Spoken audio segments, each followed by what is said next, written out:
His passion for food passed down to all three of his children in some way. For me, I took his vast knowledge of bride's cake and pastries and decided to become a pastry chef. Initially, my father was not too crazy about that idea.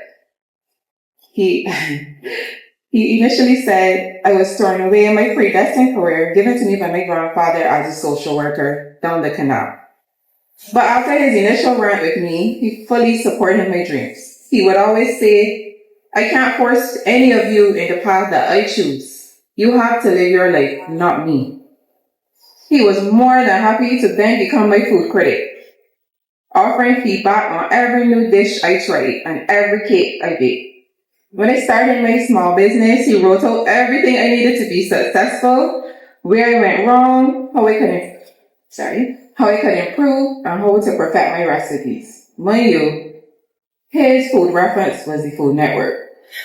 But I didn't mind. He was Iron Chef in my eyes.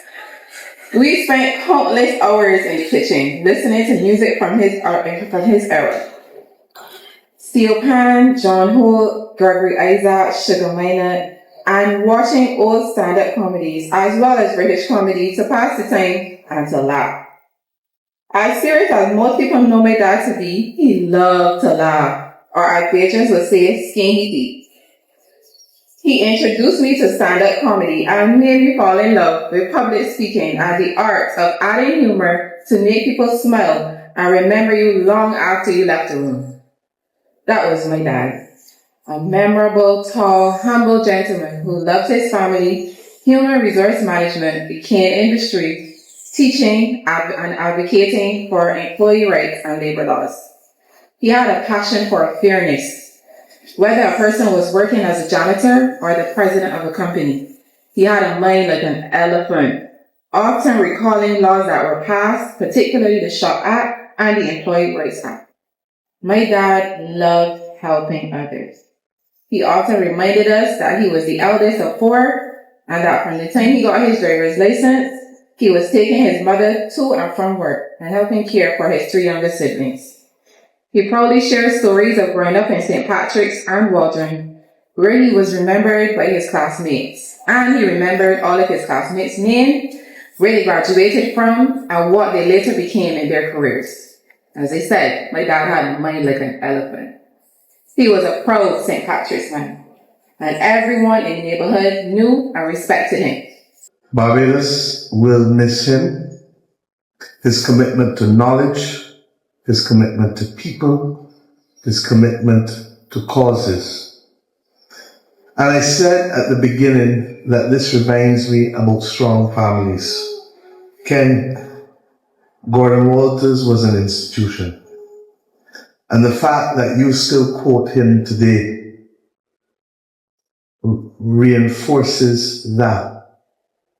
Sir Richard Cheltenham is here, and he often has been the purveyor of stories to me about the great clans of St. Patrick's. I often wonder what was it about the water in St. Patrick's that made those families from St. Patrick's almost seem prouder than most other districts in this country. And I am saying so, but I see the principal of the University of the West, of Cave Hill campus of the University of the West Indies here. And I'm not joking, but I would want to encourage, especially at this difficult time in our country's history, where the absence of parenting and the absence of strong families is having its impact on us all. I really would want a sociological study as to what is it that would make certain communities and certain parishes and certain institutions, I'm definitely not talking about the Commonwealth Market.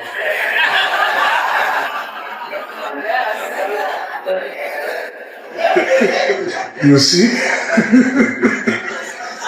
But seriously, as a former registrar, the university may owe you a few favors.